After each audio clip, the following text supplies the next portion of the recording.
कार्यक्रम के आयोजक गार्जियन आदरणीय दिनेश पाठक जी और इस कार्यक्रम की अध्यक्षता कर रहे और संचालन भी कर रही हैं जन स्वराज पार्टी के अनुमंडल के अध्यक्ष श्रीमती मोनिका शर्मा जी, मंच पर उपस्थित पार्टी के जिला अध्यक्ष आदरणीय राधे श्याम यादव जी, मंच पर उपस्थित पूर्व जिला अध्यक्ष और केसरिया के संभावित प्रत्याशी आदरणीय रामचरण यादव जी और मंच पर उपस्थित इस विधानसभा के प्रभारी जिनके नेतृत्व में ये चुनाव भी लड़ा जाएगा। और आज हम सब लोग बैठे हुए हैं, हमारे बड़े भाई जयप्रकाश सिंह जी, मंच पर उपस्थित हमारे पुराने साथी जन स्वराज बदलाव सभा में उपस्थित त्रिपुरा विधानसभा के सभी मतदाता मालिकों, माताएं बहनों, सबों का हार्दिक अभिनंदन वंदन करता हूं।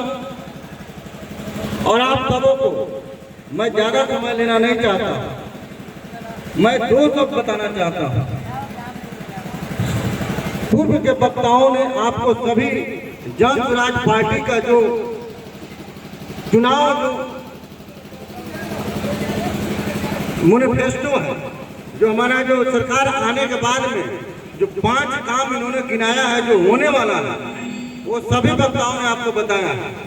मैं आपको यही बताना चाहता हूं कि अभी तक आप लोगों ने वोट दिया, पिछले कई वर्षों से बिहार में सरकार आ रही है, लेकिन सभी पार्टियों के नेता और सभी नेताओं ने अपने बेटी वोट मांगता है, लेकिन जन स्वराज पार्टी के प्रणेता सिंगल ऐसे व्यक्ति हैं, जो नेता हैं, जो बिहार में ये कहते हैं कि आप आम जनता और आम मतदाता अपने बेटों के लिए, अपने बेटियों के लिए मतदान करें, ताकि बिहार का भविष्य सुधर सके। और ये ताकत आप बताएं और बहनों के हाथ में है, हम नेताओं के हाथ में नहीं है, वो ताकत आप लोगों में है। आप लोगों के वोट से सरकार बनती है और बिगड़ती है। इसलिए आप लोगों से मैं निवेदन करना चाहता हूँ मंच के माध्यम से, बिहार में बदलाव के लिए, भ्रष्टाचार से निकलने के लिए, आपको आतंक से निकलने के लिए एक सुंदर हम लोग का चुनाव चिन्ह है स्कीम का बस्ता। स्कीम के बस्ता पर जब आप मतदान करेंगे तो बिहार में बदलाव होगी और सरकार बदलेगी। अभी तक सरकार बदलती आई है, हमेशा सरकार बदलती है, लेकिन व्यवस्था परिवर्तन नहीं होता है, न व्यवस्था बदलती है। लेकिन जन स्वराज के प्रणेता आदरणीय प्रसाद किशोर जी ने और उनके साथ कदम से कदम मिलाकर चल रहे हैं आदरणीय आरसीपी सिंह जी ने बिहार में व्यवस्था परिवर्तन के लिए, व्यवस्था को सुदृढ़ करने के लिए ये पार्टी का निर्माण हुआ है। और पूरे बिहार में आप देख रहे हैं, कड़ाके के धूप में, कड़ी बरसात में प्रधान मोदी पूरे बिहार में पैदल चल रहे हैं।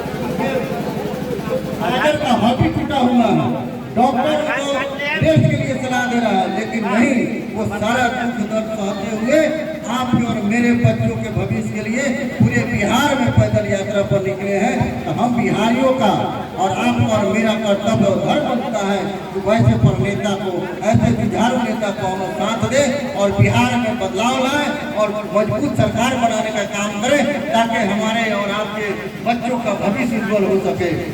और इसके लिए ताकत आपके हाथ में है और आपको बदलाव लाने में हम भूमिका निभा सकते हैं। इसलिए आप सबों से निवेदन है और खासकर मैं बताओ बहनों से निवेदन करना चाहता हूँ, इसका जीता जागता प्रमाण आप है। अगर दावा पर रोटी एक तरफ से रह जाए तो रोटी जल जाता है, ये आप लोगों के हाथ में। इसलिए रोटी को उलटना पलटना पड़ता है। उसी तरह एक सरकार काफी दिन तक रह जाता है, एक विधायक और एमपी काफी दिनों तक रह जाता है, तो मतवाला हाथी की तरह हो जाता है और जो मन में आता है वो करता है, जनता का भलाई और जनता का भविष्य के बारे में नहीं सोचता है। इसलिए खासकर ये सरकार बदलने में माताएं और बहनों की अहम भूमिका होती है। इसलिए आप सबों से मैं निवेदन करना चाहता हूँ कि अपने बच्चों के भविष्य के लिए, बच्चे के भविष्य के लिए पिता ज्यादा नहीं सोचता है, लेकिन माँ जरूर सोचती है कि हमारा बेटा का भविष्य कितना उज्जवल हो, मेरा बेटा आगे कैसे बढ़े। इसलिए आप लोगों को मैं निवेदन करना चाहता हूँ कि अपने बेटे और बेटियों के उज्जवल भविष्य के लिए बिहार में बदलाव लाइए। और जन स्वराज पार्टी का चुनाव जो है स्कूल का बस्ता आने वाले 2025 में जो विधानसभा चुनाव होगा, उसमें आप लोग अपना एक वर्ष देकर आपका कीमती मत है, वो वोट देकर और बिहार में जन सुराज की सरकार लाइए। जब जन सुराज की सरकार आएगी तो बेहतर सरकार होगी और आपका और मेरा भविष्य उज्जवल होगा। इन्हीं कामनाओं के साथ अपनी वाणी को विराम देता हुआ, जय जन सुराज, जय बिहार।